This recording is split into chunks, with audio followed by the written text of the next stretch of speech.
Fresh haircut. New me. I got to switch something up, man. New year, new you. Also, Holy War week. Dude, sweater weather. Brooklyn. The music's still going. They can't really hear. Okay. All right, you ready? Yeah. Sweater weather. Sweater weather. It was perfect today. Did your fence blow over last night? No, but true story. There is a horse corral that's like across the street from my neighborhood. Uh-huh. And they have like those tin roofs. Yeah. The roof was in the middle of Main Street. Like had to be 100 yards away in the middle of Main Street. We did get wind at our house, but from your area, there was a lot more wind, and I saw a lot of people's videos, and their fences were literally blown up, like the vinyl fences. Yeah. They're just blown up. Yeah, people had fences blown up. There was in the morning, there was trees and branches and garbage everywhere. It was crazy. But, dude, they said it was remnants from the hurricane. Yeah. Down in Mexico that went through Arizona. Yep. Crazy. I couldn't handle a hurricane. Did you have a football game last week? We did. Did we get a W? It was playoffs, Tyler. Playoffs. First playoffs already? Yeah. Oh my gosh. First playoff game. We actually, because of the way the standings worked, we actually rematched the team we played in the last game of the regular season. Uh-huh. And we beat them 20-0 last game of the regular season. Get to the playoffs, and they were a different team. They were tough. They switched it up? They did. They switched it up, made some changes. We were losing the entire game. We were down 7-6 with about 5 minutes left, and then they marched down and scored again, went up. But anyways, we held on. What was the final score? Came back. Well, actually, it was 21-13. We punched one in really, really late. Yeah. But we went for two. We scored and went for two in the win, took the lead, and then they actually ended up fumbling that with like no time left, and we punched it in. But so those that know me, I recently started a gambling journey. We'll see how long it lasts, but I've been doing a lot of NFL and baseball and stuff like that. They call them prediction markets. Mm-hmm. Tice was trying to explain this to me a little bit, but yeah, I don't understand the rankings and the seedings and stuff like that. Like, for example, I come from the tennis world and basketball a little bit. The number one team, if they're playing the worst team or the ranked 10 team or whatever, they're going to win that game like 95% of the time. In football, it's not that case. No, it's not. And here's the other thing and that's what makes it so exciting. But here's the other thing that you need to remember. The earlier you are in the season, the less meaningful those rankings are. Okay. Because the rankings are just a judgment call early in the season, right? And there's these random media guys that are voters. Mm-hmm. And they're like, oh, this team was good last year, so now we're going to put them, and they're bringing back a lot of players. But you never know, right? But it's just crazy to me that these matches can be so close when a team is favored by 80%, 75%. Yeah, but think about this, okay? Texas was number one to start the year. They weren't even ranked. They're not even ranked now. Yeah. This is college, right? College, okay. Penn State was as high as 3. They just fired their coach, though. They just fired their coach. Yeah, who still owed $50 million. He's getting $50 million to not coach. Yeah. So, I mean, early in the season, it's tough. Now, look, when you get to week 8, 9, 10, there's still upsets, but the rankings are more balanced. People have been tested. You kind of get a better idea of how good the teams are. Gotcha. So, yeah, I'm all of a sudden a big NFL guy and college football guy. NFL is tough. Remember when I talked about how I'm in the Survivor League and all you have to do is pick one winner a week? That's it. We had 300 entries. You pick one winner a week. And I think we're down to like 15 entries left. On what, NFL or college? NFL. Really? All you have to do is pick one winner a week. But you can't use the same team twice. Gotcha. So there were like 5 NFL games today, and I bet on all of them, and I was 100%. Really? That's pretty good. Yeah. Yeah. So, anyways, nice rant. Welcome back, everybody, to another episode of King of the Court. We are your hosts, Tyler and Jimmy Miller. Big shout out to our title sponsor of this podcast for this year, 2025, the Picklr. We love the Picklr. Yes. We are sat in the Sitting? Picklr in Lehi, Utah, in the most beautiful facility. Thank you for letting us have our studio here. If you are interested in opening up a indoor pickleball facility, reach out to Picklr.com and tell them that the guys at KOTC sent you. They have over 55 opened locations, which is incredible. Yeah. I think before the end of the year, they're hoping for 65 to 70. Yeah. That want to be open. So there's strength in numbers. So if you're interested in starting a new business, but you're a little bit hesitant, they do have a track record to kind of sustain that.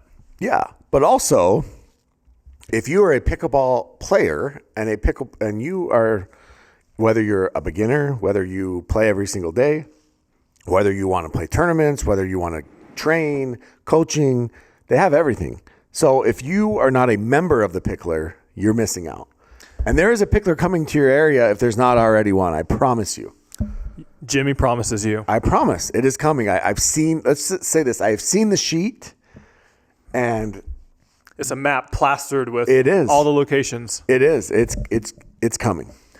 Thank you, Picklr, for the support. Also, KOTC has a code for all MLP and also PPA tournaments and events. Make sure to use it. I cannot tell you how many of you come up to me at these events and tell me, hey, I used KOTC code to get in and it saved me X amount of dollars. And that amount, millions. And that amount is substantial. So thank you for using it, and you are getting a great deal. Also, we are on Cameo. We've had a couple Cameo requests come in. If you want birthday shout-outs, if you want a little pick-me-up, or Jimmy or myself to roast you or your friend, or whatever it might be, reach out to us on Cameo. We have great reviews on Cameo. We do. I think we have 2 or 3, and they're all raving. They're all great. Exactly. Both of our moms chimed in. It's actually funny because my mom actually wants us to do a cameo. Really? For somebody in one of her siblings. So I think we might be doing one of those soon. Pickleball Central. If you're interested in buying any equipment pickleball related, click in the link down below, and it will automatically apply a discount for you. And then last but not least, flickweight.com. Flick Weights, we absolutely love them. Flick Weight, they add weights around your entire paddle wherever you want it to be. It can be in the handle, it can be in the throat, it can be on the head, it can be on the sides. Where do you like to add weight, Jimmy? When you used to play? When I used to play, I was actually a throat guy. That makes a lot of sense. Yes, but I never added a ton of weight. I probably should have.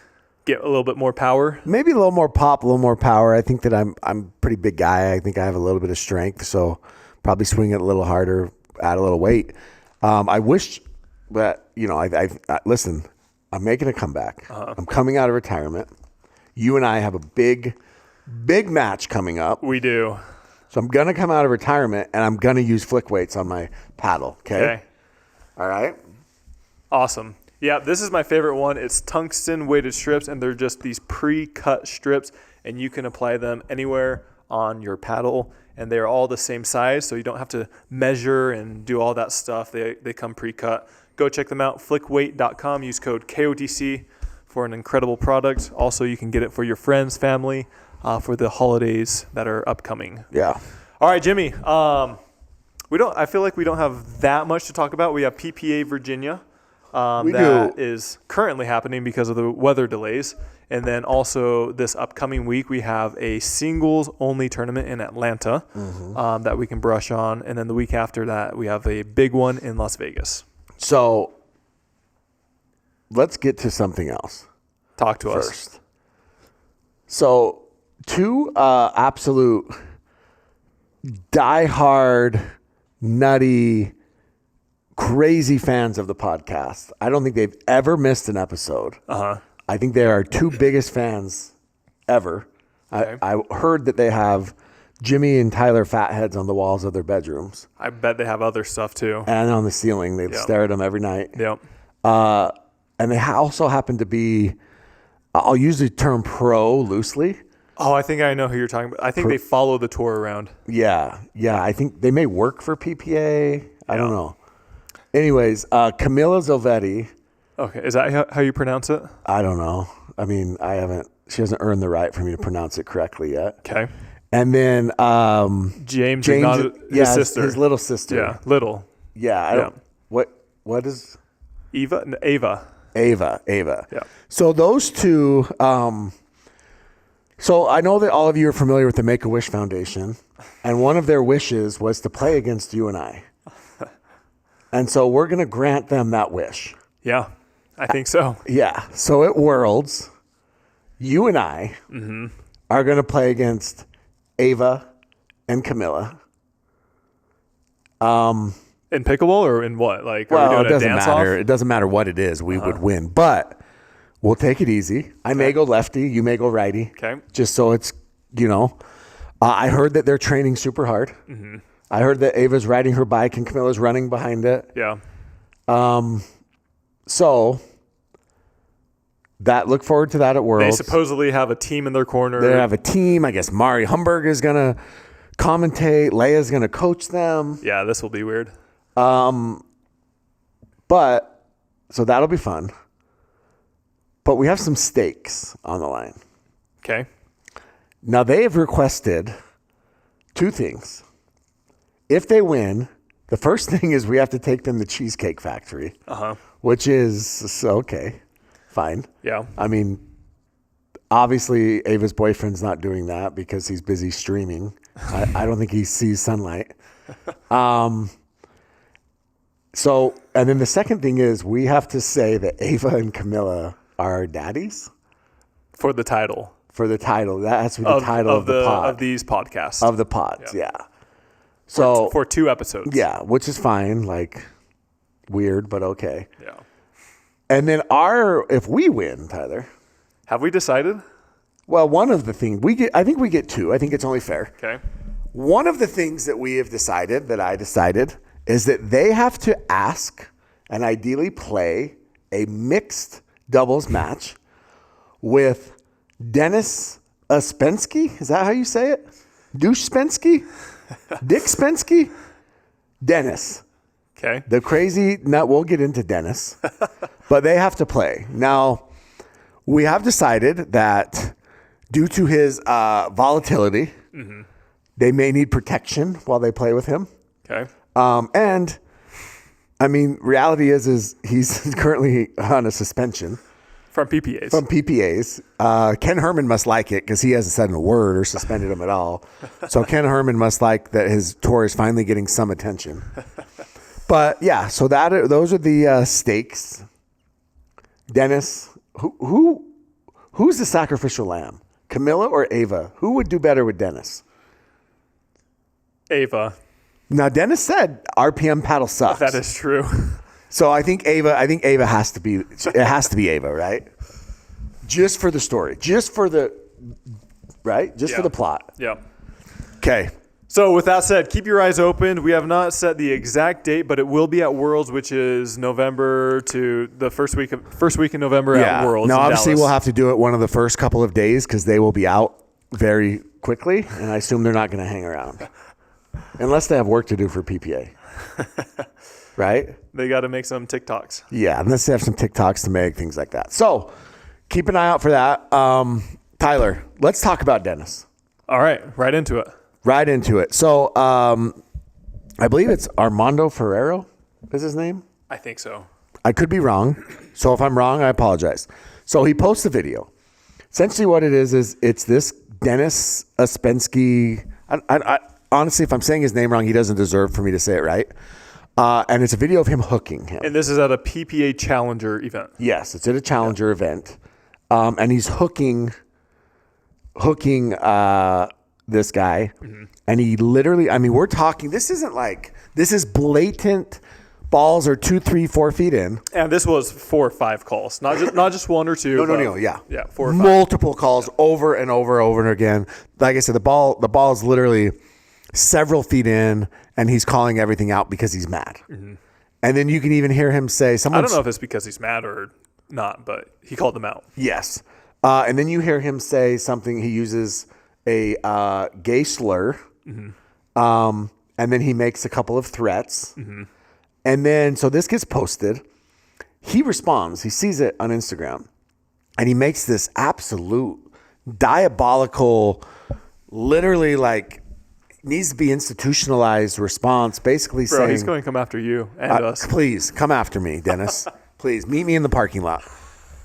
Makes this crazy response about how essentially he plays to win. He's got fire. He's got fire and Drive. And he's a top 10 player. And guess what? A real athlete is here. Mm-hmm. None of you are real athletes. And he played college tennis at Pepperdine and somewhere. Pepperdine's in Malibu, by the way. You're rich freaking. Anyways, he played at Pepperdine and Wake Forest, maybe. I think so, yeah. And he's going off about how he's just this elite, how good he is, blah blah blah. And then in the end, he says, "I did use a word that I probably shouldn't have used, but F you all." And then he said he's going to sue. Oh, he said that? Oh yeah, he dropped it. Yeah, he dropped it. There's a lawsuit coming. PPA or? I think the guy for posting the video. Yeah. So this is this clown. Okay, he's an absolute clown. So once I reposted it, I made a little joke, basically saying, "Hey, junior parents, this is what you're raising," because some of them are. Sorry, but you are. Which, by the way, PPA is broadcasting junior courts now.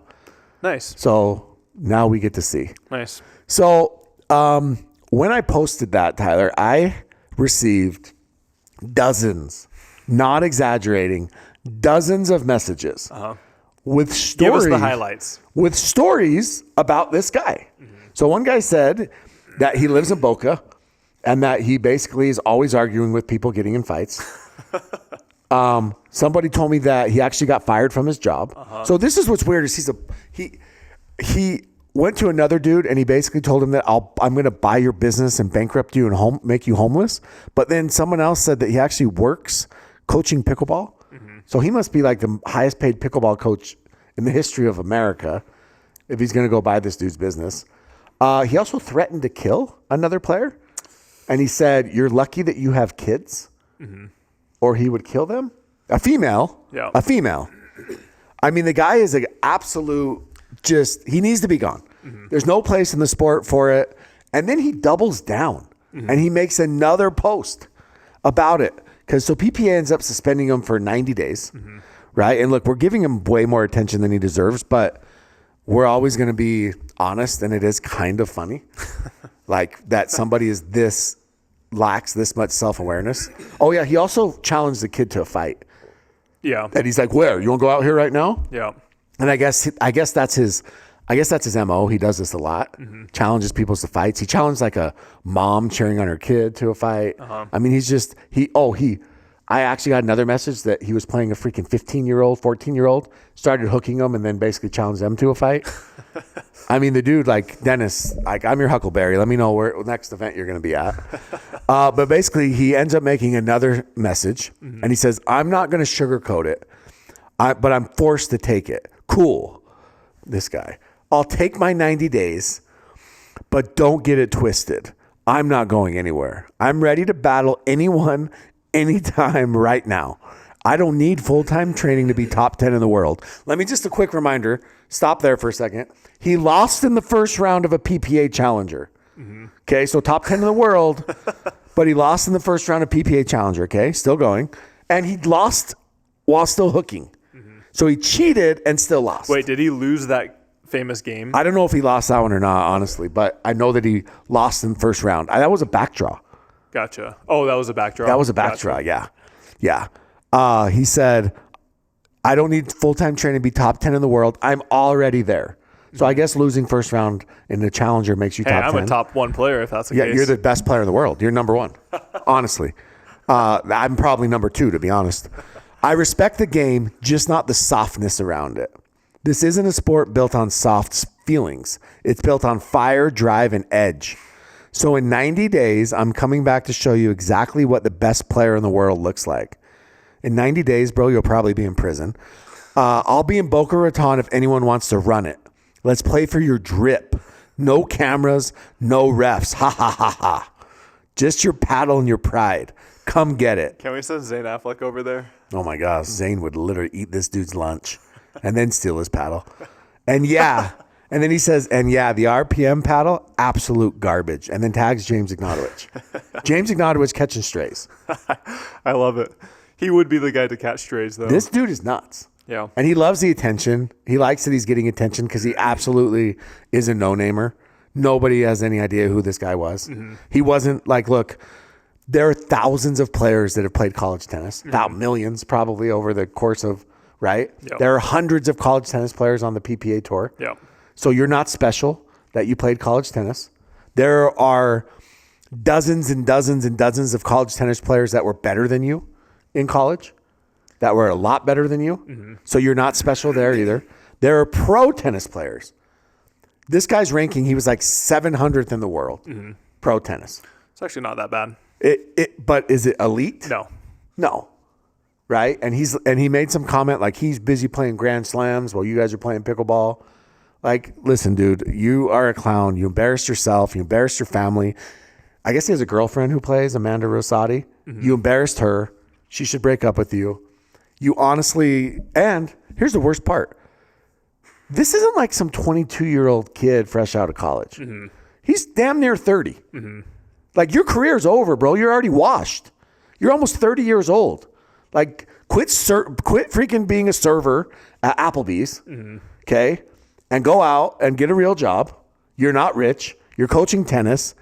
All right? Knock it off. Quit living off of mommy and daddy and go get a real job because pickleball's not it. You suck. Tennis clearly wasn't it. You sucked. Okay? So it's time to hang it up. Maybe spend some of that money that you're going to buy everybody's business or on coaching or whatever you're doing and get some therapy.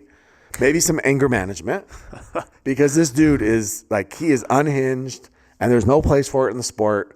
The cheating is bad. The slurs are bad. And then doubling down, like just to make yourself look even like it's crazy. Yeah. You can't create a fake chip on your shoulder when you suck, right? It doesn't work. Like you can come out and be like, oh, I'm so pissed. I got a chip on my shoulder. It's me against the world. Yeah. But you're bad at pickleball. So that chip on your shoulder means nothing when you're bad at pickleball. Yeah. This isn't Ben Johns or here's a good example. This isn't J.W. Johnson who kind of flies under the radar and feels slighted, right? And then J-Dub comes out and dominates. Like you can't dominate. You're bad.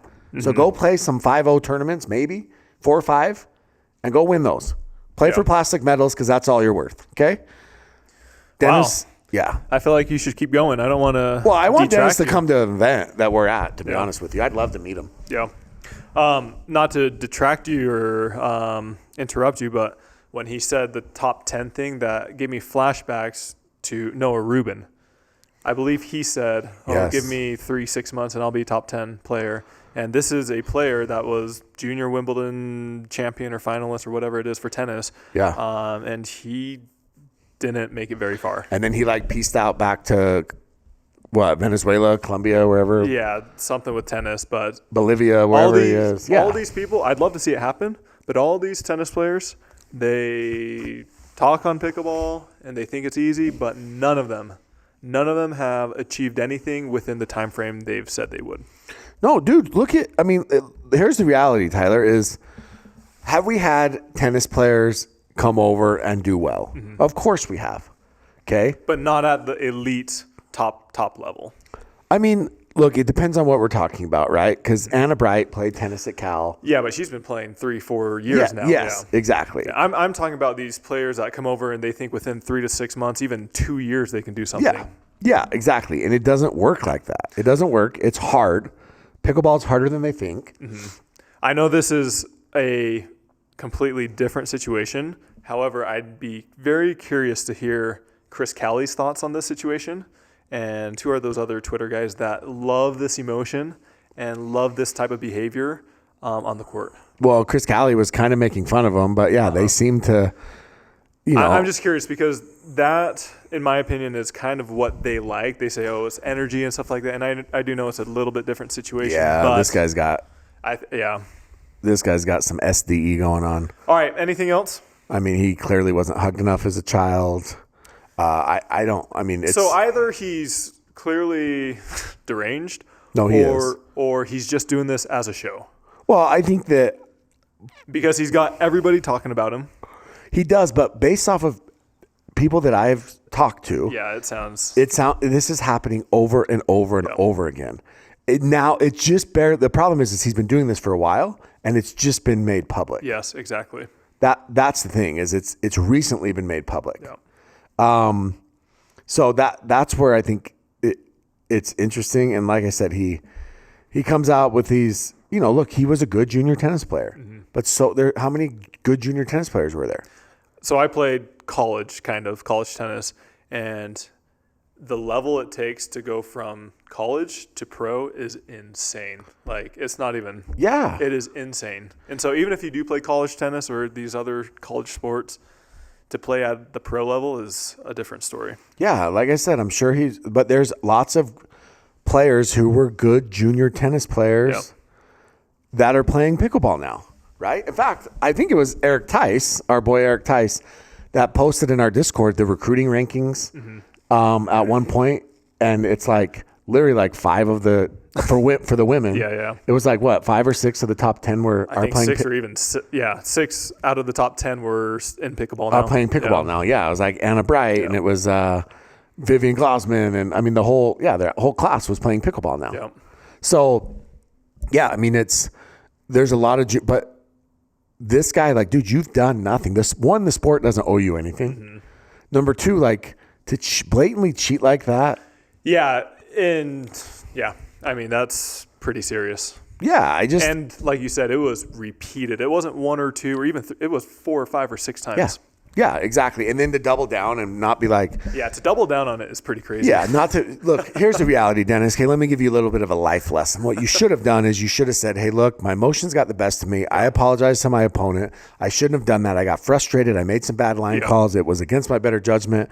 I respect the game. I respect the sport. And hopefully we can move forward and I can prove that I am a good competitor. Yeah. I love the game of pickleball. My goal is to get to number 1 in the world.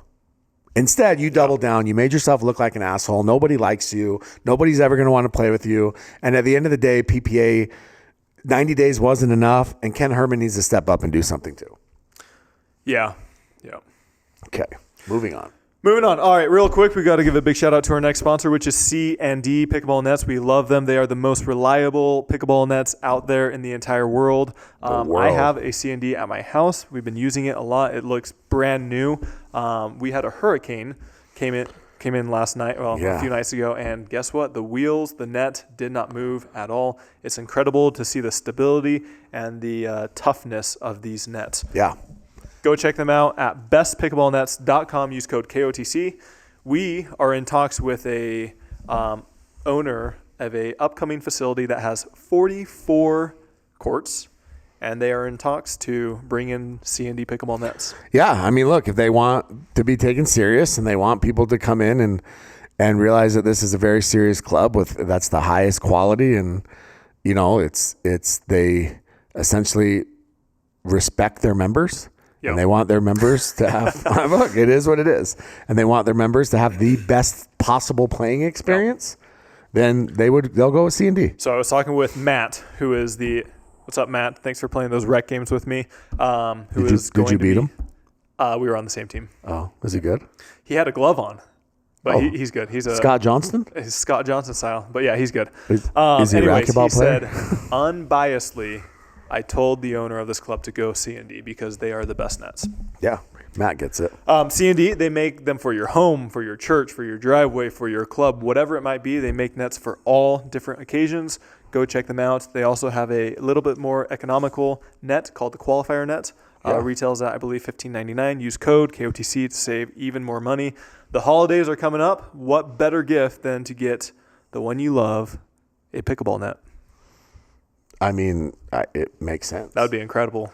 Dude, if you unwrapped a pickleball net under the tree. That'd be pretty heavy. I know, but that'd be pretty cool. I don't know how Santa would get it down the chimney, but it would be cool. Okay. PPA Virginia Beach. Virginia Beach, Tyler. So, funny story, just because I remember you telling a very similar story to this, but I check into the hotel that I'm staying at. Oh, yeah? It was around 1 a.m. I got in late, and no joke, my door was open. I'm like, what in the world? And luckily, nobody was in there that I saw. But I just had flashbacks because you had the same experience. Where'd you stay? It was a Marriott, Fairfield, or Springfield, one of those. Oh, okay. But it was 1 a.m. It was a little bit sketchy. That is sketchy. Rafa, I saw, based on his story, stayed at that Moxie where I stayed. Oh, nice. Because they have a slide. You can slide down from the second floor to the first. Yeah. Sketch. Okay, give us the TL, DR. Where do we want to start? We normally do singles first and then go down. Yeah, let's go to singles. Okay. Let's just start with my guy, the man, the myth, the legend. Once a bear, always a bear. Mo Alhouni. The champ of all champs bursts onto the scene. We said this. We were saying for the last year that he's top 5 in the world, regardless of what tour he's on. Right? I think for me, he's top 4, top 3 now. Yeah. So Chris Hayworth comes out to Virginia Beach and wins the entire friggin' thing. Yeah. Congrats, Chris. Chris, first of all, 2 things about Chris. 1, he's the nicest guy in the world. Mm-hmm. I mean, absolute nicest guy. Number 2, he hits nukes. Yeah. He is big. He is long. He is, 6'4", probably? He might be 6'3". He might be closer to 6'3", but he's got length. Yeah, and he's not like a twig. Like, he's a built dude. Yeah. Oklahoma State guy. Yeah. He was, at one time, one of the best From what I've heard, he was really good in tennis. One of the best collegiate tennis players, yeah. Did you know? Would he beat Dennis in a tennis match? Yes, even now. Did you know that Chris Hayworth, after he played at Oklahoma State, went and played some pro? Mm-hmm. And guess who his doubles partner was? Dennis. Juan Benitez. Oh, really? Yeah. Nice. So Juan Benitez was at Baylor. And so they had played against each other. Mm-hmm. And then when they went pro, they actually played a couple matches with each other. Interesting, huh? Yeah, that's great. That's a fun fact for all of you. We got a lot of Big 12 tennis players out there. Yeah. You don't know what that means, do you? Big 12 tennis players? Yeah. I know what that means. What? It's the conference. Okay. I couldn't tell you the schools, but I know it's a conference. What conference is BYU in? Is it Big 12? Yeah. Let's go. Okay. Impressive. Yeah. All right. But when you were there, it was probably WCC, right? Mountain. We were the last year of the Mountain, and then it went to WCC. And you know who was in the WCC? West Coast. Yeah, but you know what school was in there? Pepperdine, baby. Pepperdine. Yeah. Go, Dennis. He's going to be a fan favorite. He is. All right. So, Hayworth, let's talk about Hayworth's road to the finals because it was not easy. Okay. First, he plays the 14-year-old phenom, Camden Chafin. Okay. And it was 5-7. Like, props to Camden. That's impressive. Yeah. Then he takes on Jay DeVilliers, who's been playing some great pickleball recently. Mm-hmm. Beats him 6-8. Okay. Round of 16, he gets fed. Is that fair to fed? I think every single match is difficult nowadays. I mean, I think it was you that posted the round of 64-32, and every single matchup was very competitive. Yeah, so I mean, they're all hard. Yeah, they're all hard. So every once in a while, you might get 1 or 2 players that have a little bit easier of a way, but honestly, every single matchup can go either way. So he started as like a 50 seed, and he was actually scheduled to play Ben Johns. Remember that? And Ben pulled out, and Jay Evans. Yeah, that was Cincy. Cincy, yeah. But what I'm saying is that was when he started as a 50+ seed, and he's worked his way up to a 15. Yeah. So he plays Fed, beats him 12-10, 11-2. Mm-hmm. Then he gets JLG, who's arguably the hottest player on the planet in singles, right? And they go 3, and he loses 4-11. Then he wins 14-12, 11-3. Wow. That's his quarters. Game 2 is tough, yeah. So you go Fed, you go J, Fed, JLG. Mm-hmm.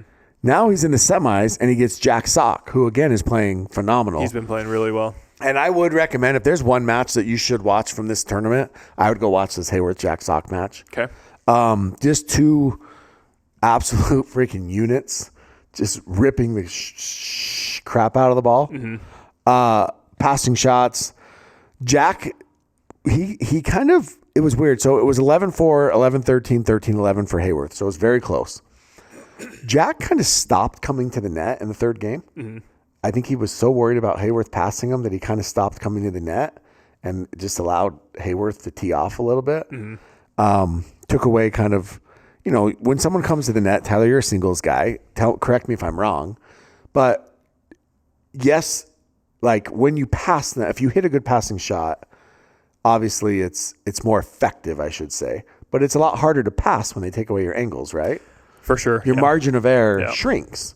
So if you're leading say you're leading 10-7 in a match, right? You want to take away their margin of error and maybe try to force something. Where if you stay back, they can just sit back and rip. Yep. So Jack kind of stopped coming to the net, and Chris was able to pull that one out. And then in the finals, he gets Christian Alshon, who just won a singles title.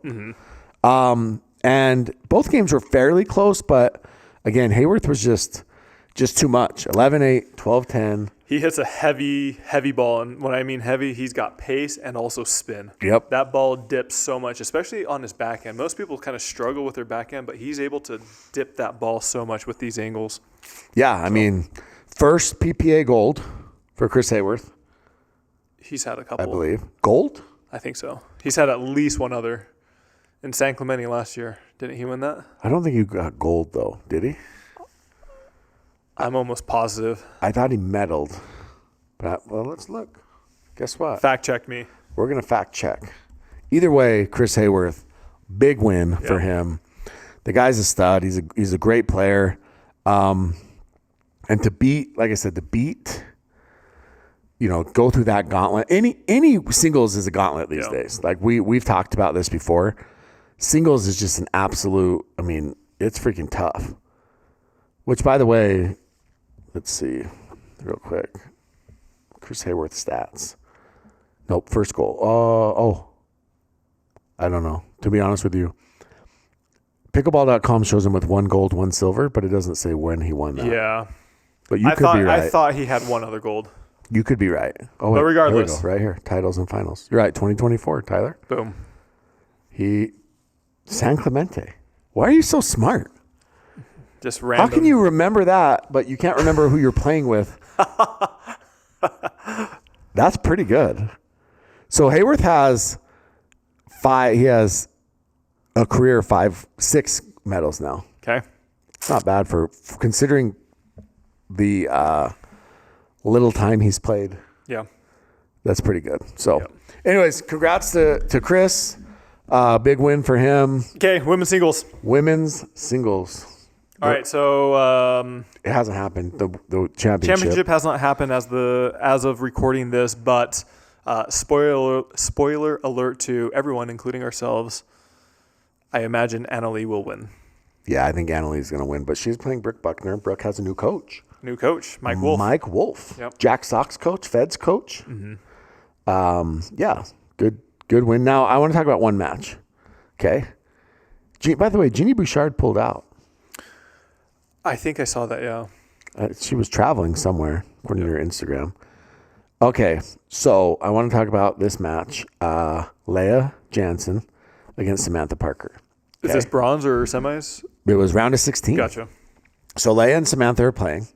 I believe it's game 3. Okay. Leah hits like a drop volley, right? Samantha's sprinting for it. It's a winner. Samantha doesn't get there. And then Samantha says, oh, that's a let. Because a ball. So these courts were very close together. I think they had to use courts they probably wouldn't have due to the rain. Last year on Grandstand, they actually had bleachers on both sides. Yeah. This year, they had a court next to it. Yeah. And balls were going all over the place. So Leah hits this drop volley for a winner. Samantha says, oh, there was a ball on the court. Now, the ball was all the way behind Leah, literally against the wall. And Leah had already essentially hit the winner. And Samantha's like, no, sorry, I called it. And Leah essentially crashed out. And I feel like Leah gets a little bit of a bad rap, but I feel like this was kind of rightfully so. I probably would have lost my shiz too. I mean, she crashed out. She got pissed. She basically told her it's a clean winner. But this is where I have an issue with this, Kay. Why doesn't the ref step in that situation? Yeah, I was just about to say that. It feels like common sense. And the ref goes, oh, I apologize for your frustration. I think that's her exact words. But, she did call it on. And it's like, no, you need to step in that situation as a referee, and you need to take control. Especially in that environment when balls are continuously coming onto the court. Exactly. Yeah. What the ref should have done at the beginning of the match, say, hey, I will call the balls if they're in your way. Yeah. But it's up to you to call them. But if it's not going to affect the play, if it's 15, 20 feet away, you can't call that. Yeah, exactly. I mean, So anyways, Samantha Parker ends up winning, and what sucks is that's a very good win for her. But Was that at a critical point too? it was in the third game. I mean, I don't think it was critical, but it's still like it did. I think it definitely heightened Leia's emotions and affected her play. And look, what could have been a very good win for her is really overshadowed. Tainted. Yeah. And what's funny is, so there was a match, I think it was Jackie and Lucy were playing on like SC1 and Matt, right? And who was he? Was Jaume? No. Jay. Jay. This tournament? Yes. Jay. Matt and Jay were playing John Trong. Yeah. And I hear Matt, I'm not watching that court. I went back to watch it later, but I was watching SC1 and I hear Matt start laughing. And I hear John go, serious? And Matt starts laughing and he goes, that's the rules. Yep. Because the ball came on the court when they basically had an overhead put away and Matt called ball on and it saved him. Yep.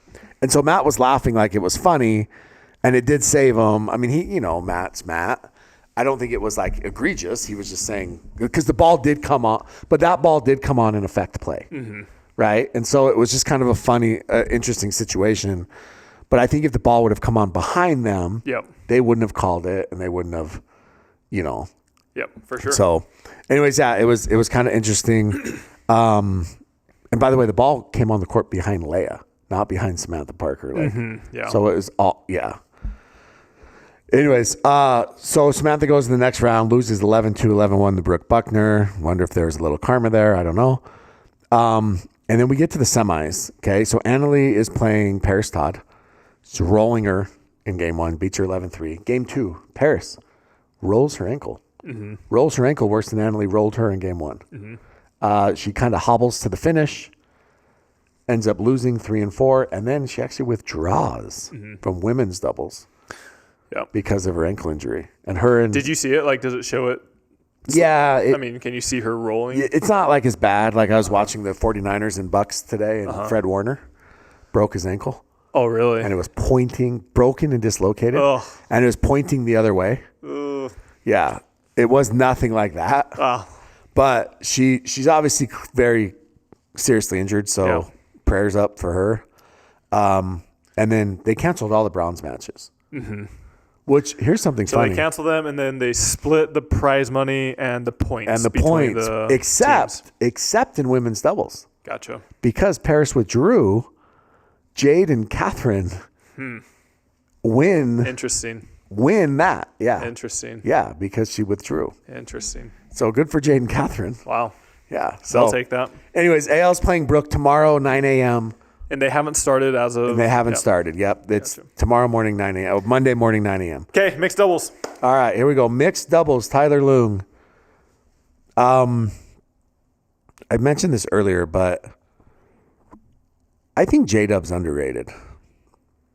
Okay. I just think you talk about... Let me ask you a question, okay, before we get into this. Let me ask Tyler.loong a question. You were on our Discord. There was lots of talk about Christian Alshon. Are you talking about recently or a while back? Yesterday. Okay. Do you think Christian is elite? Based off your comments, you don't. What were my comments? You said that you didn't think that he gets to the semis or quarters as much without Andre. I still stand by that, but I think he's elite. Well, if he I feel like it's got to be one or the other. No, because if you're getting semis, it is kind of back and forth. I would still give me say 10 is elite. Say Ben Johns is a 10. Okay. I would put Christian Alshon at like a 8.5 to 9. Probably a 9. So really close. So in order to make the semis consistently, you have to be higher than a 9, in your opinion. With different partners. Yeah, but he has done it with different partners. He's done it with Fed. He did it with Kwong. Yes, yeah. He's done it with Andre. Yeah, a lot of those players are somewhat close, minus 1 or 2 of those are pretty close to that number, though, that I would say. Yeah, so Fed is a good player. Andre is a good player. Is Andre elite? He probably, in my opinion, has the highest floor out of almost all of the players, but his ceiling might not be that of somebody else. That's fair. So who like the word elite is a big word. Who are the men's doubles players that you think are elite? I don't know. I'm eating my words. Obviously, you have to put Ben Johns there. Yeah. You'd probably have to put Andre there just because his level, his floor is so high. JW would probably go in there. Alshon is around there. As of this year, you'd probably have to put Gabe there, probably. So I saw someone. Anyone else I'm missing that you'd put in there? I mean, I think that's close. Would you put Fed or Hayden there? Going off of this year, no. Last year, I probably put Hayden there. What about MLP? I mean, he didn't win, though. He didn't win, but he's also playing with top 5 players in every category. What about CJ? I would not, just because he's a lefty. It's hard to be elite as a lefty. Exactly. No, I like CJ a lot. Go ahead.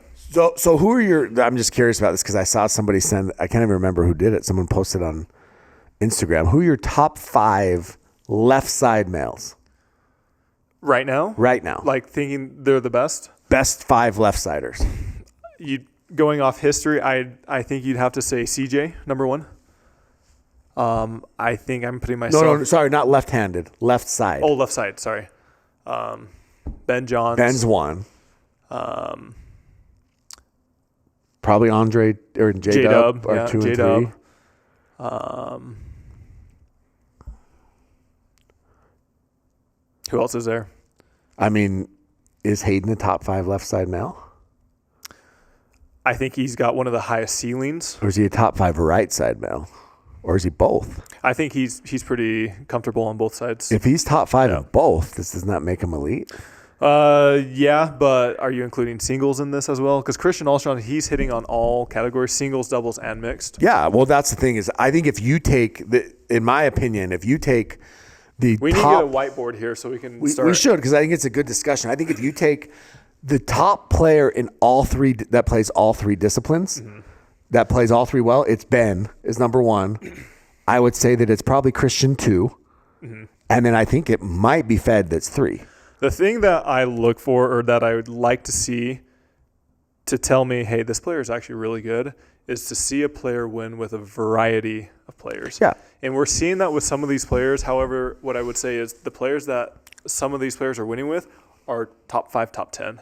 I would love to see somebody win with a 15, a 20, or 25 ranked player, even though we probably might not see that.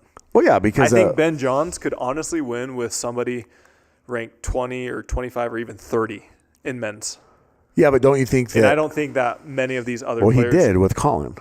And I don't think that many of these other players would be able to do that. And so I always ask myself, all right, Christian, he's having success with Andre. Would he have the same amount of success with Pablo, with Rafa? Well, he did with Kwong. Yeah, that was one tournament, right? Yeah, but Kwong's wasn't top at the time. No, he wasn't. That's a pretty good win, I think. No, it's a great win. Yeah. Yeah, and I agree with that. And look, Fed and Pablo were okay together. They were decent, solid, but they weren't winning.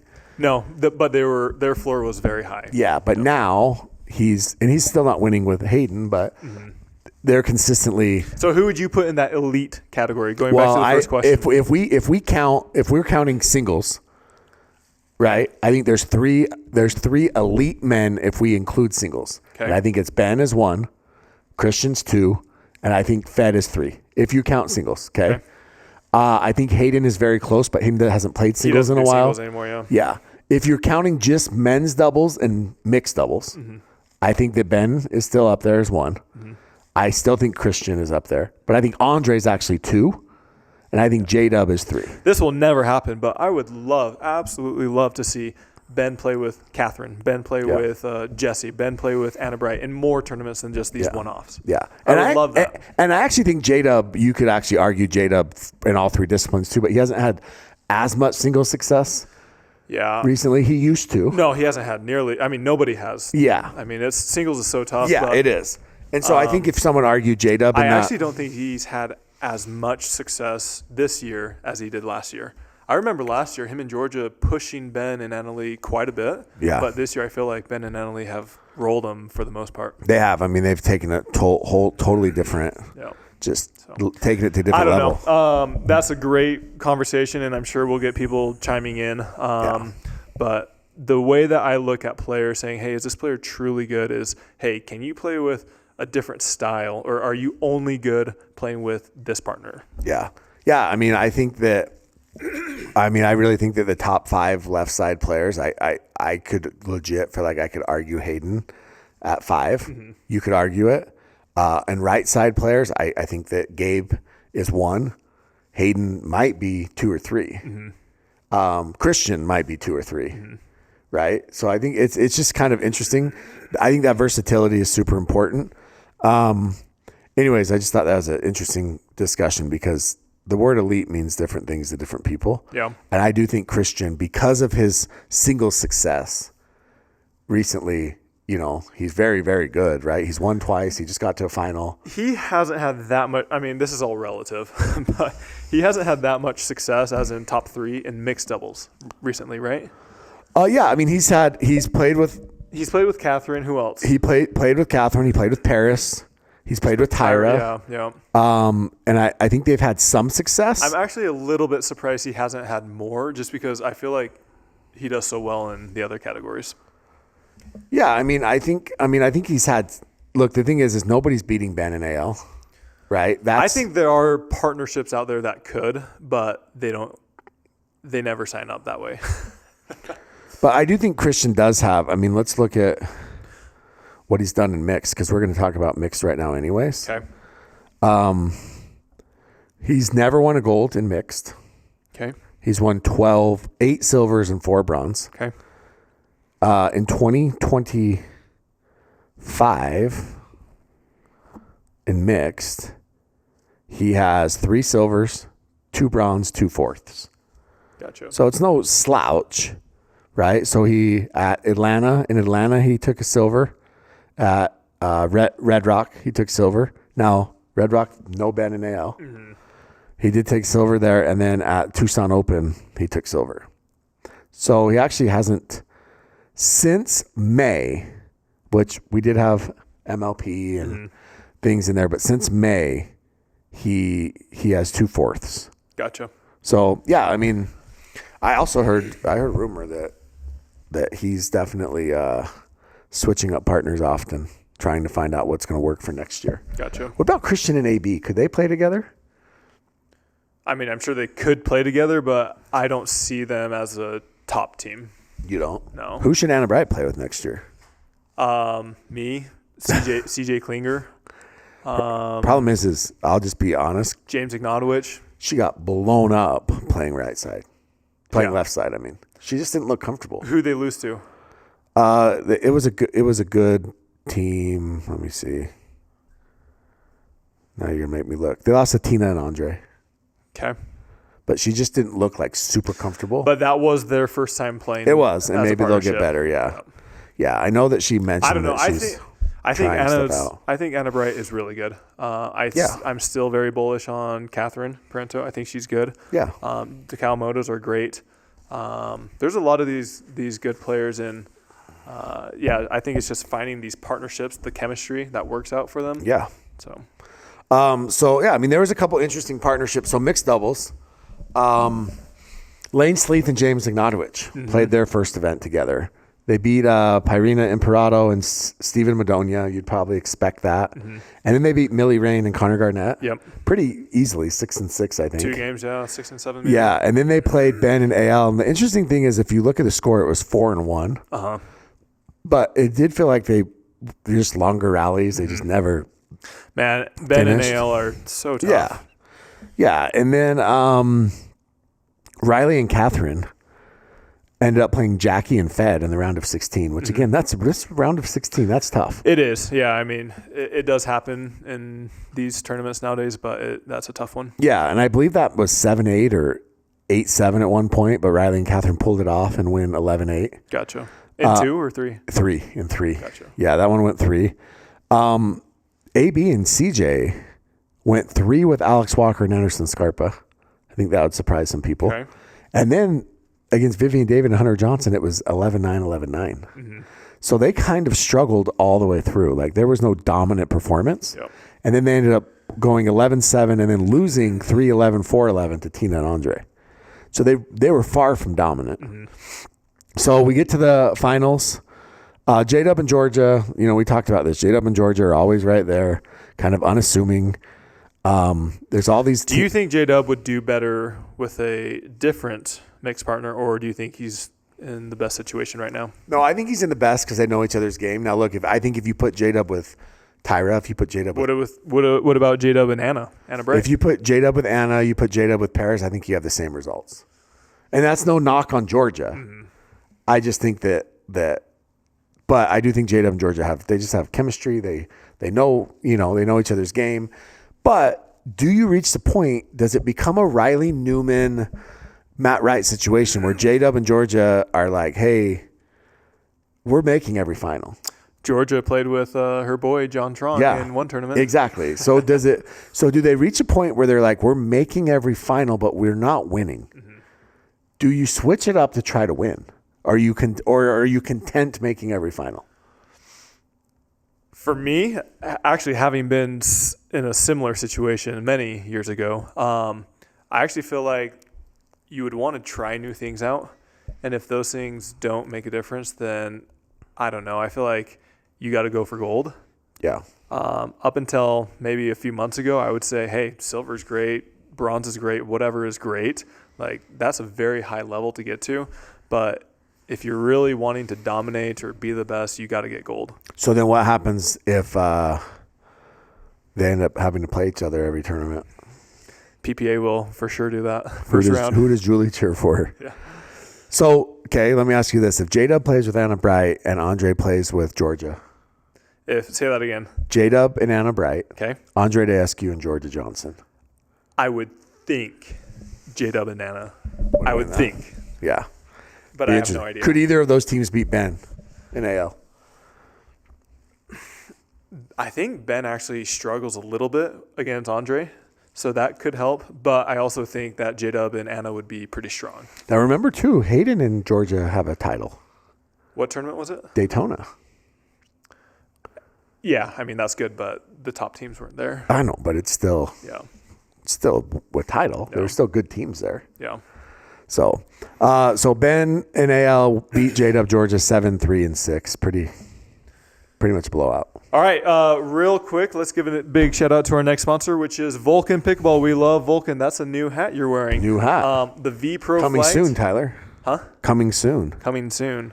The V Pro Flight is the official ball of so many different organizations: Major League Pickleball, Everything. Minor League, collegiate, high school, everything. So if you want to play with the ball, that is the official ball of pickleball. Yeah, look, go check them out.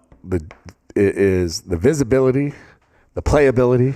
One thing I'll say, so we were not using the Vulcan ball in Virginia, and it was a little bit colder temperatures. And some of these players, I mean, whether or not you like it or not, it's kind of where the game is heading, but they're ripping these balls. Yeah. Ripping them. And with the Vulcan, it plays, in my opinion, more true to how the game was intended to play. 100%. Not like tennis, essentially.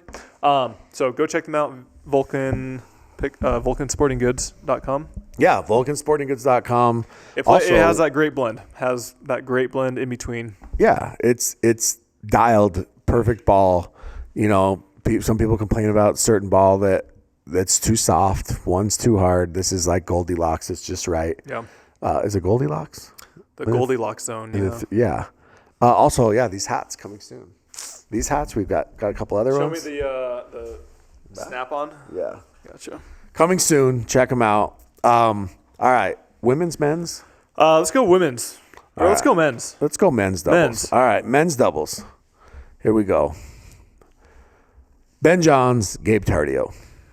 Yep. Ben is back with Gabe after his Asia experience. Yeah. So Ben lost in Asia with Deckel, and he lost with Christian.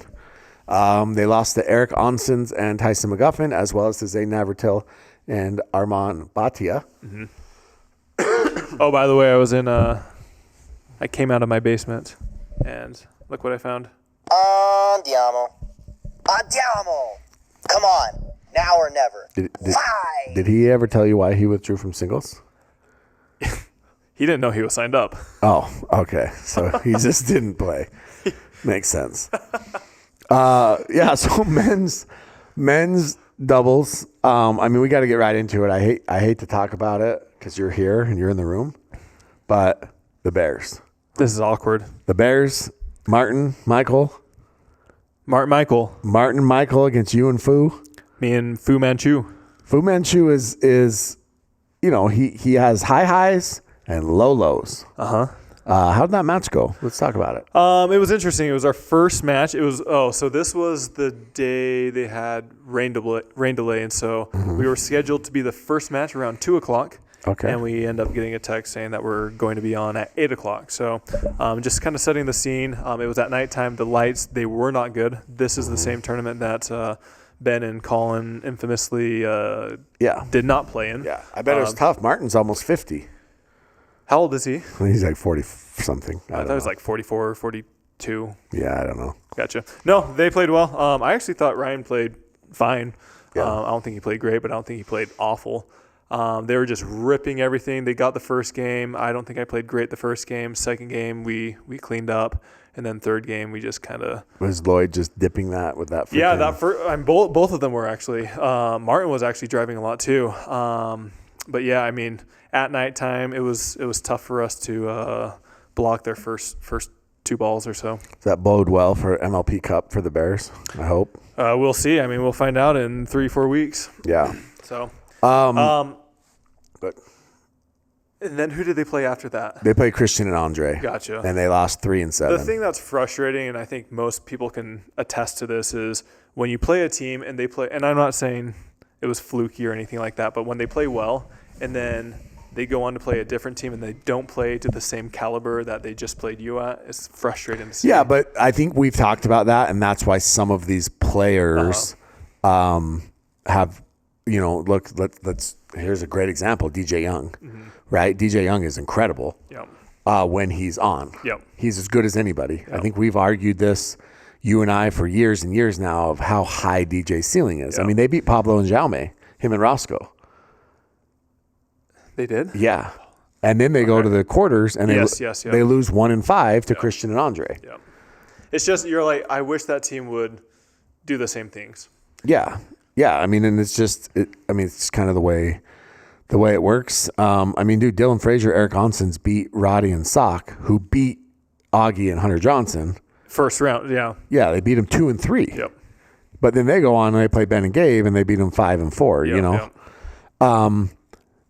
So Matt Real Wright, quick. Oh, go ahead.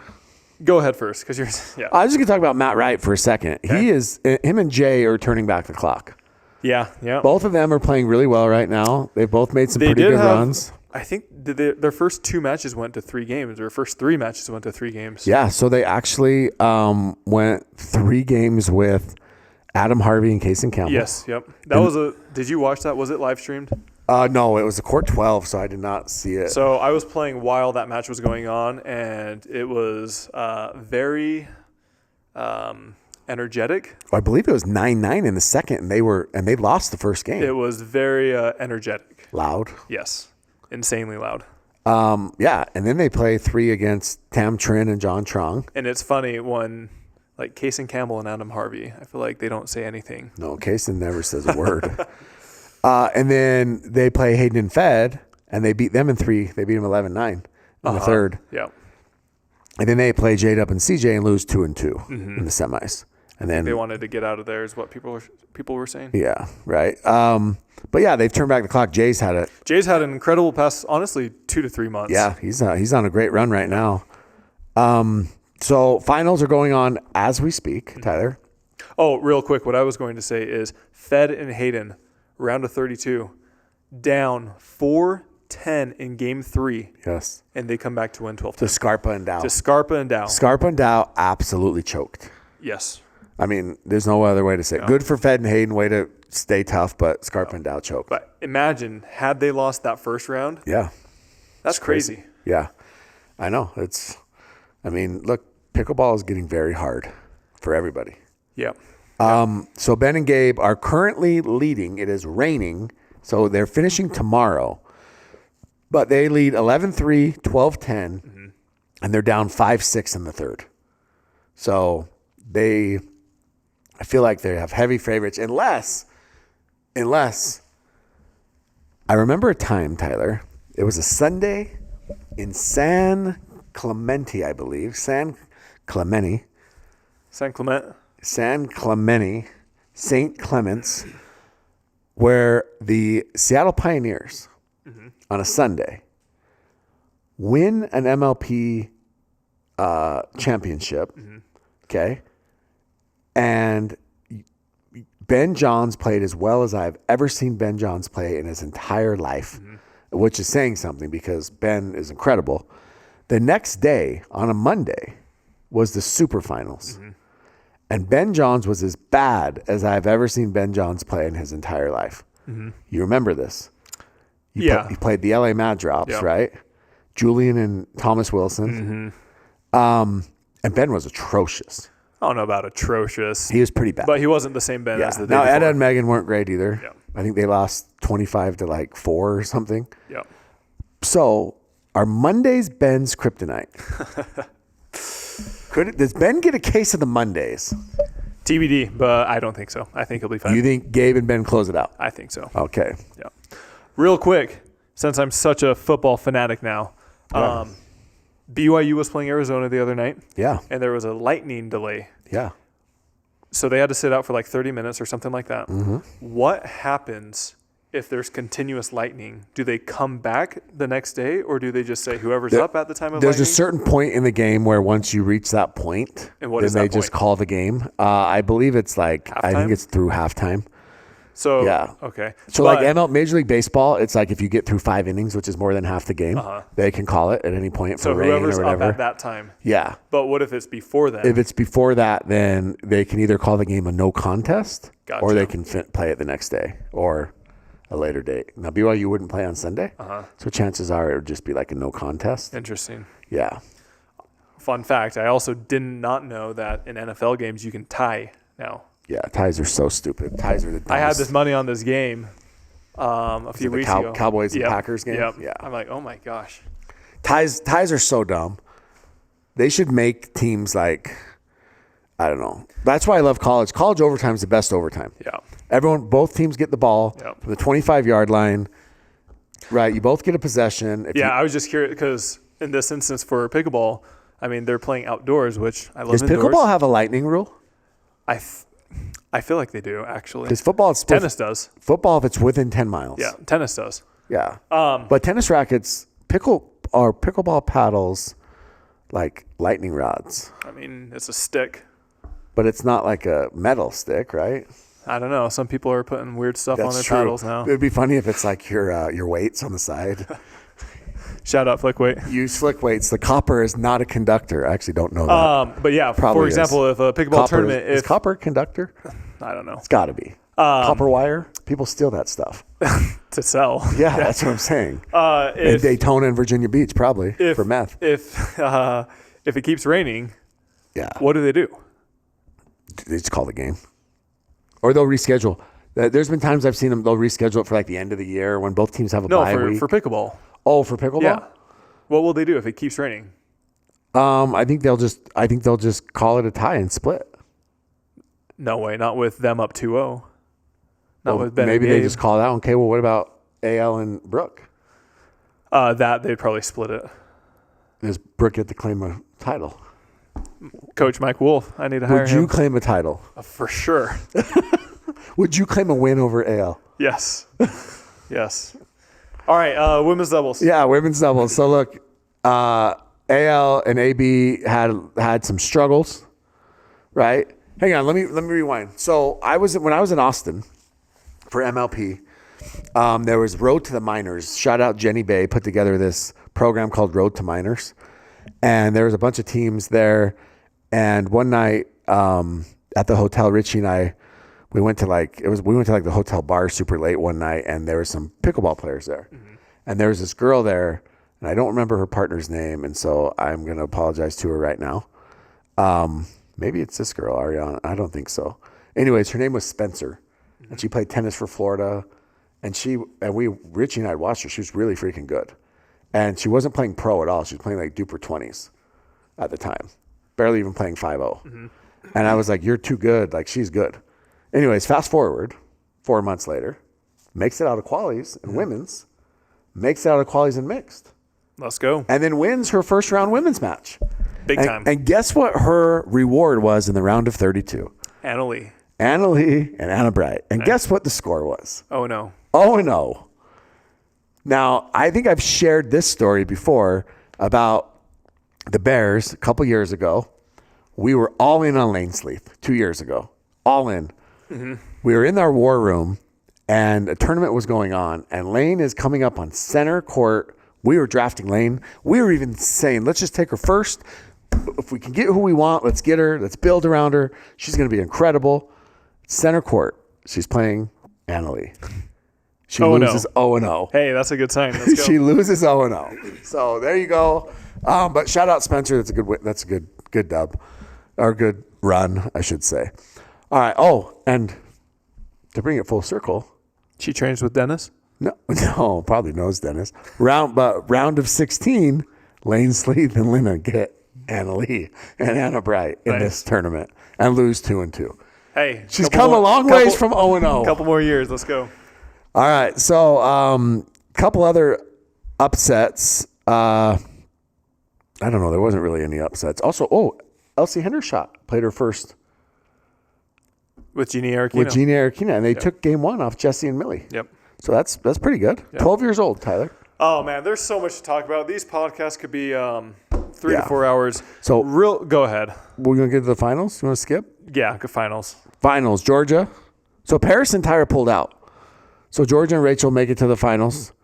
They play AL and AB. And, yeah, it was... Guess how many points they had total? 7. 7. 3-1 and 3. Boom. 7 points in 3 games. It wasn't close. Yep. ABAL are back like they never left. Yep. They rolled. Good for them. We did have a little Kawamoto on Kawamoto crime. Mm-hmm. Catherine and Jade versus Lucy and Jackie. Yep. Catherine and Jade came out on top. Lucy actually hit a ball. So, a ball bounced in the kitchen super high, and Catherine came up to, to flush it.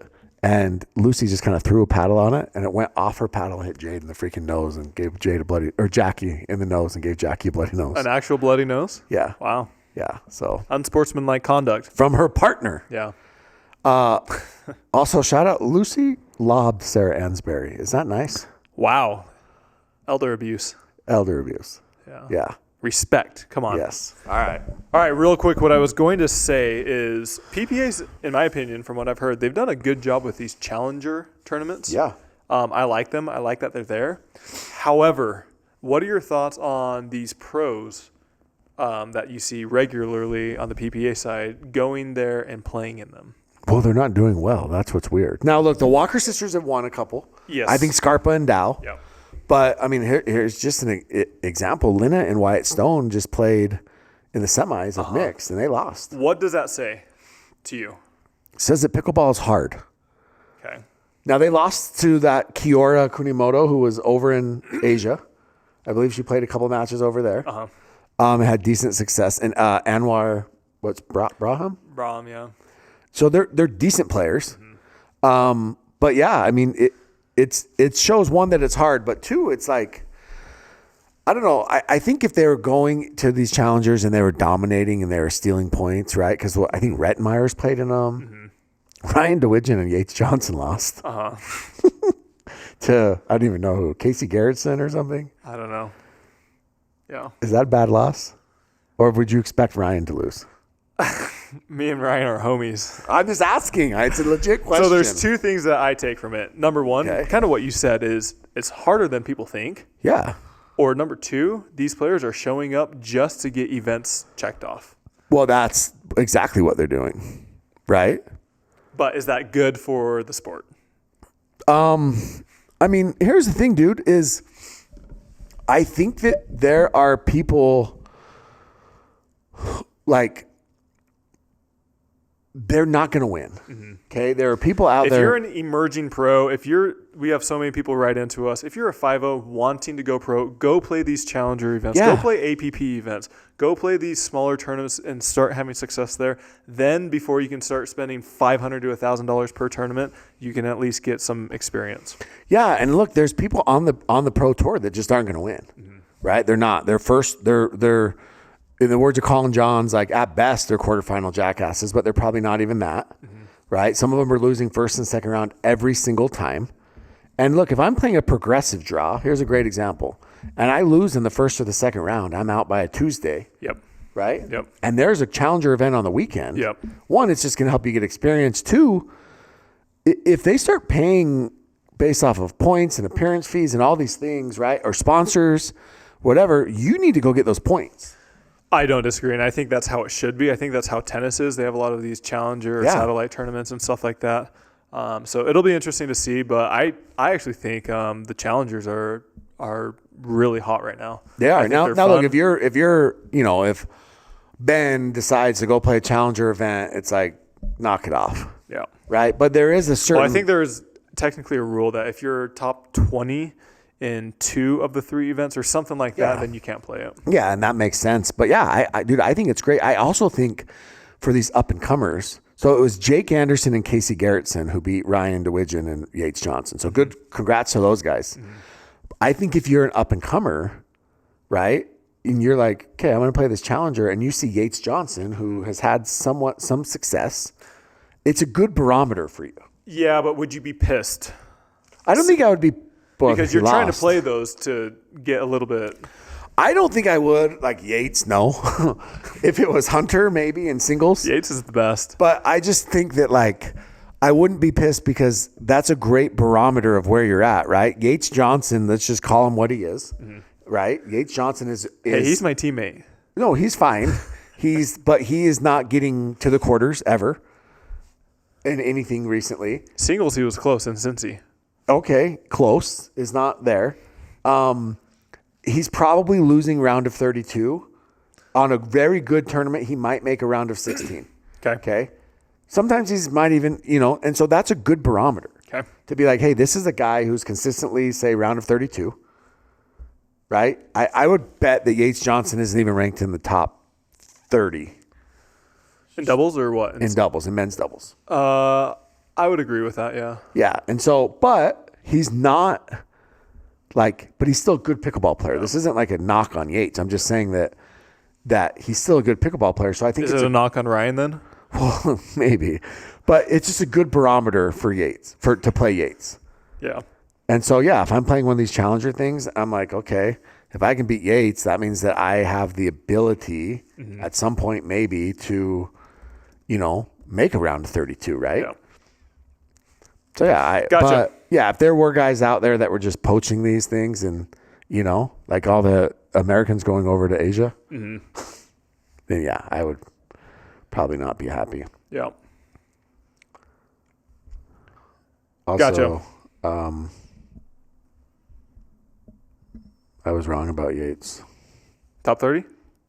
No. Worse than I thought. 53. Wow. I think he was out for quite a while with his leg injury or something like that. But, again, yeah. But you know who else is? So, here's the guys that he's around. If these guys played a challenger, would it bother you? James Delgado, he actually has. Spencer Smith, Yates Johnson, Zane Ford, Daniel De La Rosa, Anderson Scarpa's 56 in men's doubles. Huh. I would think he would have been higher, right? Yeah. And Chuck Taylor. Gotcha. If those guys all went and played challenger, it wouldn't shock me. I mean, I wouldn't, yeah. Well, because here, Anwar is 67. So it's not that big of a difference. Gotcha. Anyways, shout out PPA Challengers. They're fun. Go check them out. I think we'll start seeing a lot of good matches come from that. So yeah. Okay, anything else with Virginia Beach? I heard Jack Sock was wearing a ring. Did you see it in the video that they showed him? Yeah. Yeah. He had a ring on. Did he get married? Did he marry that youngster? That young girl? I'll have to ask him. Her name's Jade. Jade? Jade. And she's Jade like, and Jack? Jade and Jack. J squared. And she's like 21. Good for him. Listen, sometimes in life you go and you trade it in for a newer model. Sometimes, right? We all do it. We all done it. We all want to test drive the car before we buy it. If it runs great, we trade it in. All right. Anything else, Jimmy? Nope. All right. Tyler, we got questions. I didn't get any questions. You guys suck. Well, you guys are a bunch of Dennises. We did open them up a little bit late, but we'll see what has come in. All right, here we go. You ready? How about this? I did get this. Jimmy, I'm so sorry about your Kit Kats. The Canada Postal Service is on strike, but I do have them for you. I've been waiting. I'm starving. I haven't eaten since I requested these. Okay. Somebody said, are you guys doing a Vulcan VIP event again at Worlds in November? It was a great time. Should we? We can do it. That's a Jimmy question. I know a guy. Let's do it. Yes, we are. Okay. Who is that asked that? Bruce is his name. Bruce, were you there last time? I don't remember a Bruce. Okay. Somebody said, rate the top 5 lefties in pickleball in order. Okay. It's a good one for me. CJ Klinger. Okay. Okay, wait. Jade, they didn't say man or woman. So Jade Kawamoto, CJ Klinger. Okay. I think that right now, I think 3, 4, and 5 can go any order. They can flip flop depending on the tournament, but I think they're all very somewhat even. But I'm going to go based off of longevity, Tyler.loong, and then I'm going to say Pablo Agui. Now, I think that if you had asked me 2 years ago, or a year ago, it was probably Pablo. Okay. If you asked me after Masters, what other lefties are there? There's got to be Rafa's probably Okay. Rafa's played decent. Yep. I think he's probably that next tier. I'm trying to think. Olivia McMillan, Your favorite. Elsie Hendershot is a lefty. Mm-hmm. Yvonne.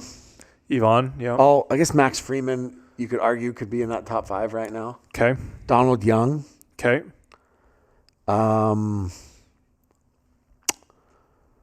Jack Monroe, but he's, yeah. Okay. I don't know. I mean, you could put Max. I really think that it's Jade on the women's side, CJ on the men's side, and then you could argue 2 through 5. Okay. I really do, because it just really depends on the tournament and the event. I don't think that Augie's like dominating by any means. I don't think Pablo's dominating by any means. I thought Augie had a pretty solid year last year, but this year I feel like, and this goes for a lot of people, myself included, have not had as much success. Yeah, so I think that's where, and dude, Pablo lost him, and he had Jaume, who was a great partner. Yeah. And they lost early. He lost early in mixed too, so. Yep. Okay, he got in a car accident though. Did you know that? I did hear that, yeah. Very serious. Second one. Yes, I heard that. Second car accident leaving a tournament. At a tournament. That's incredible. Thoughts on the Dennis suspension? Anything else you'd like to add to your very short? I wish he would get in a car accident. Oh my gosh! Wow. This is coming from the singles champion, Chris Hayworth. Okay. Do you think it's fair that Asia tournaments counted for slam points?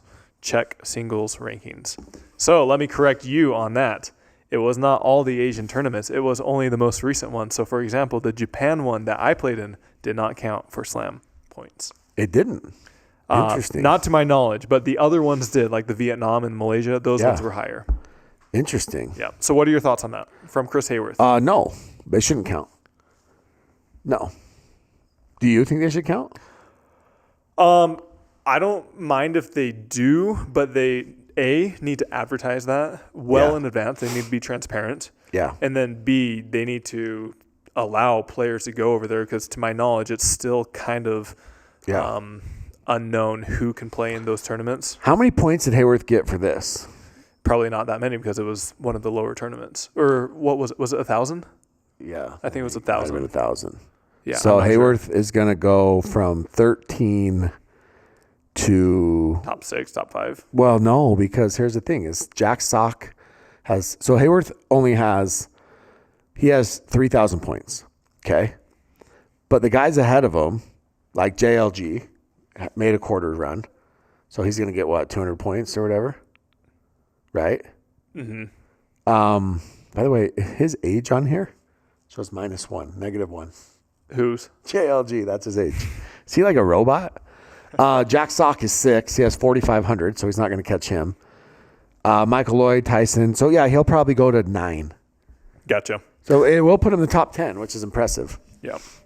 But, yeah, I mean, for it to count the same amount is pretty crazy considering the road that he got. Plus, some guys are going to have stuff fall off. Like, dude, when, obviously, I love Michael Lloyd, right? But when Worlds hits. Oh, yeah. That's a lot of points. Yeah, if that falls off, Michael Lloyd if he doesn't do well at Worlds again, I don't think he'd be in the top 20. Yeah. 15. All right. Somebody said, tag team wrestling match, women's, men's, and mixed. Who takes the win? Tag team? All right, let's see. In mixed, gosh, I don't want to make anybody in mix, you don't want anyone to feel bad, right? But I'm going to say, who's kind of jacked? Lacey Schneeman? Vivian David. Vivian David. Okay, we'll take Vivian David. Elise Jones. Yeah, I think Elise would be scrappy. I think she would probably fly off the top rope. Kind of crazy off the top rope. I'm going to say Vivian David and Deckel Bar in mix because Deckel dated Vivian's sister. Okay. Who's a photographer now, right? Yeah, she's out at a lot of the tournaments. Yeah. And then I think that in men's, I think I would go Ignatowicz and Max Freeman. They probably have insane chemistry on and off the court with each other, I'm sure. And they're both just weird enough that they would probably do well. And then in women's, I don't know if I should touch women's, but we'll go Kawamoto sisters. Yeah, I think that they probably know each other well. Okay. They wouldn't even need to tag each other in. They just. Do you think who of these women on tour? And we talk about who would win in a fight a lot, but this is so random. It's so dumb. This is a different question. Of these women on tour, how many of them you think have ever legitimately been in a fight, like a legit fist fight? Fist fight? Yeah, like a legit, even if it was in 7th grade. I would say 5%. Like AL is never. Probably 2 to 5 girls. Anna Bright, never. I don't know. She's kind of feisty. CP, no way. No way. Tyra, I could see it. Leia? I think Leia would probably scare people as to where she'd never actually have to throw a punch. I don't know. I would say 2 to 5. Jackie and Jade never. I bet Tina Maybe. could. She's so nice though. Anyways, I want to know. I want to know who, if you're listening and you've actually been in a fist fight as a female, I'm curious. And did you win? Okay. All right. This comes from Alex Hamner, the One of the GOATs. infamous mixed doubles partner that I started playing with that has a massive visor that is about 5 feet long and wide. She said, did Tyler find playing with someone half his age better or twice his age? Because I played with her and she's twice your age? Yeah. And I What played did you mixed like? doubles this last tournament and she was, I think, 15 or so. And how'd it go? It was good. We played Noe and Rachel our very first round. It's a tough match. Number one, it was tough. And number two, Noe played incredible. He was driving everything. I think this was her first or second PPA tournament. Where's she from? Florida. Boca? Naples. Naples. Yeah. So she's in the Fort Myers, Naples, yeah. U.S. Open area. Yeah. Yep. What pros are down? Michelle McMahon lives down there, I think. She should Yeah, play I with feel her. like a lot used to live in Naples, but most of them moved to that Miami, Fort Lauderdale area. Yeah. Well, yeah. Boca's the spot now. Yeah. That's where Dennis lives. Nice. Boca. Yeah. Should we go to Boca? Would you have him on the pod right now? Yeah, 100%. If he wants to be on the pod, tell him to message one of us. Meet us at Worlds? Yeah. We'll do a live pod at Worlds. 100%. I would absolutely do it. Would you? Sure. I doubt he listens to the pod because he can't afford internet. But if he did, yeah. Okay. Last question. Maybe he could clear the air. Maybe. I know. Okay. Thoughts on gambling? Is it good for a sport? 100%. It is important for a sport. Okay, so I'm bringing this up because I've gone down this rabbit hole, and I've been doing it for these different sports on Robinhood for the most part. And it's fun, it's entertaining, but it doesn't make, as of now, it doesn't make me necessarily appreciate the sport. I'm doing it just for instant gratification. That's all anyone cares about. It is, but I just feel like the type of people that it brings in, and it's just very short term. It is, but you are living proof that a sport can gain fans just off of gambling.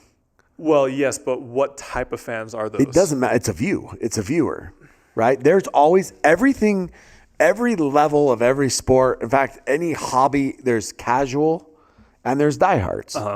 You're casual. But I'm not going to tune into a game right now if anyone's playing, if I don't have money on the line. No, which is fine. But if that's what it takes to get eyeballs on the sport, that's what it takes. Look, there's always going to be those diehard pickleball fans. But at some point, there's going to be the casual fans too, right? Just like there's diehard NFL fans.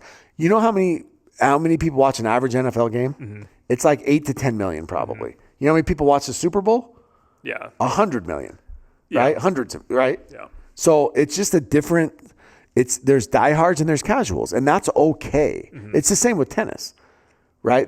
You don't watch every freaking satellite. Not anymore. I used to. Yeah. I used to. Yeah. But not anymore. But if the U.S. Open or Wimbledon's on, sometimes. you're pretty, or if it's a final, maybe. Yeah, you're going to be, like most people are going to be locked, and that's okay. If that's what gets people to watch the sport. Yeah. I'm just curious because, people talk about this betting for pickleball, everything like that, and I do think it does bring in more eyeballs.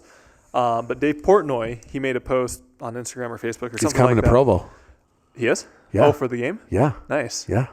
What pizza places are in Provo? No, we're Slab? good. We're gonna Domino's? We're gonna get absolutely roasted. Anyways, he was complaining about, I think it's the Eagles, they call it the tush push or whatever, how annoying it was, and how he said it should actually be banned. Like, they shouldn't allow it because it's not entertaining to watch somebody do that, a team do that for 3 to 5 minutes straight. I don't like the tush push because the way that it's like what they allow the players to do. For example, the center is actually over the ball. He literally is over the ball. All the players are the way they allow it to happen. I think that it's actually like breaking a lot of rules. They're football rules, but the reason people don't like it is because the Eagles have gotten so good at it.